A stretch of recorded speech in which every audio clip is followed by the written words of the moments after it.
Pretend you love me. The words were not whispered. They were issued, spoken by a man whose entire life had been shaped by power, wealth, and inheritance. Nia Brooks did not respond the way the room expected. She did not soften her tone. She did not step back. She did not negotiate. She simply looked at him and said, "I'll pretend, but you don't get to control me." What followed would quietly dismantle an empire, expose a system built on exclusion, and redefine what resilience looks like when a Black woman refuses to beg for acceptance in spaces never designed for her to thrive. Welcome back to Melanin Chronicles. This is where we examine power, race, and resilience not as headlines but as lived experiences. Tonight's story explores how wealth intersects with race, how control masquerades as tradition, and how one Black woman disrupted a legacy that believed it was untouchable. This is not a fairy tale. There are no villains with capes, no perfect heroes, only choices and consequences. Washington, D.C. is a city built on optics. Power here rarely announces itself loudly. It operates through proximity, invitations, and silence. Boardrooms decide more than policy. Gala rooms decide futures. And Julian Cross had mastered every rule. Julian Cross was the public face of Cross Global Holdings, a multi-billion-dollar conglomerate with interests spanning infrastructure, political consulting, and international development. Educated at elite institutions, media-trained, emotionally guarded. From childhood, Julian was taught one core belief by his father, Marcus Cross. Emotion compromises leverage. Love was not discouraged. It was disqualified. Julian learned early that approval was conditional, affection transactional, and success measured by obedience.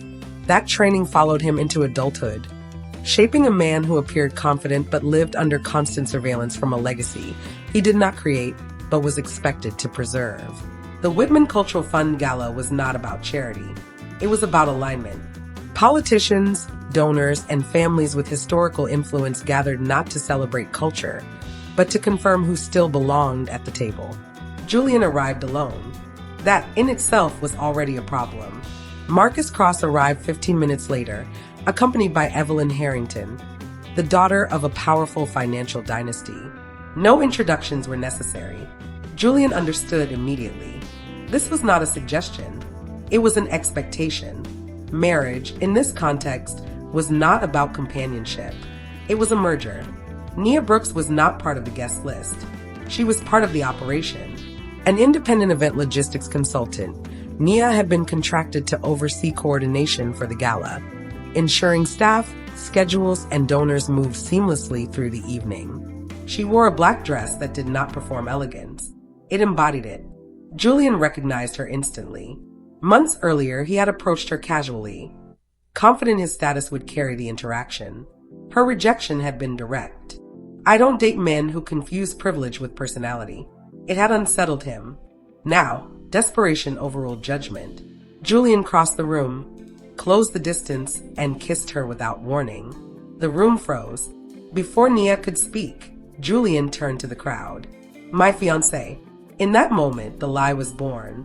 Nia's first instinct was to leave. Her second was anger.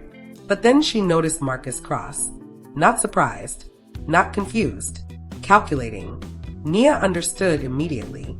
This was not romance.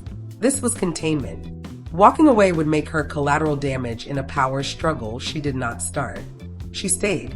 Behind closed doors, Nia confronted Julian. She did not raise her voice.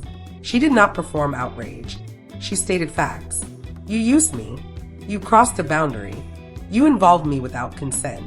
Julian apologized. Not strategically. Honestly. "My father controls everything," he said. "I needed time." Nia listened. Then she spoke. "I'll help you. But this is not a submission." She laid out her terms. No touching without permission.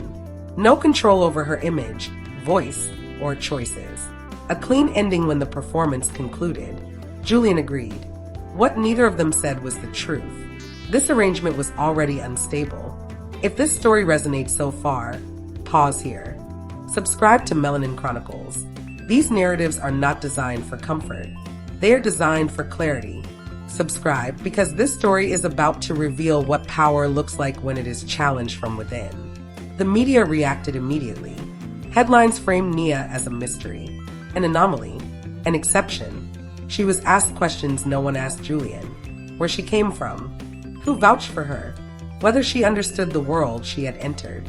At donor dinners, silence followed her responses. Middle-class upbringing, self-made career, no inherited influence.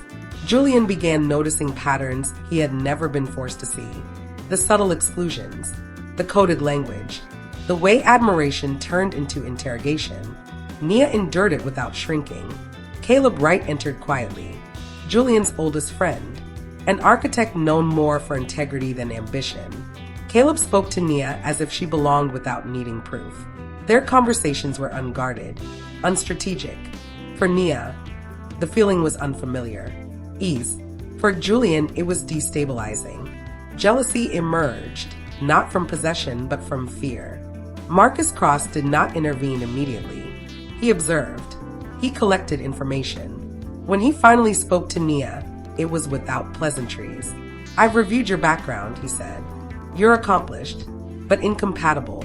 Nia's response was measured. "My presence isn't disruptive," she replied. "Your control is." That night, Julian admitted his feelings. "I think I'm in love with you." Nia did not answer.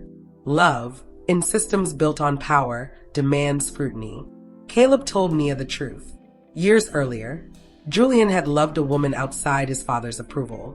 That relationship had been dismantled quietly, methodically, until Julian retreated. Control became his defense. Nia understood then. Julian was not emotionless. He was trained. Marcus issued his final demand: a public engagement, or exposure. The lie would be revealed. Reputations questioned. Careers destabilized. Nia felt the trap close, not because of Julian, but because systems like this always expected gratitude in exchange for tolerance. She walked away. Julian lost everything: board influence, legacy access, conditional approval. What remained was unfamiliar: silence. Months later, at another public event meant to secure a different alliance, Julian made a decision no one expected. He refused, publicly. "I won't continue a life that erases my humanity." It was not a declaration of love. It was an act of reclamation. Nia married Caleb in Baltimore. A quiet ceremony. No optics. No transactions.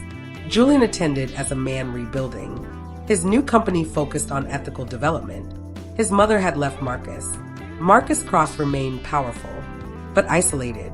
Legacy intact. Authority hollow. Nia Brooks never begged. She never negotiated her dignity. She never confused proximity to power with purpose. Her resilience did not look like conquest. It looked like refusal. And sometimes, refusal changes everything. If this story spoke to you, subscribe to Melanin Chronicles. We tell stories where Black resilience is not conditional and dignity is not up for debate. Subscribe, share, and stay present, because these stories matter.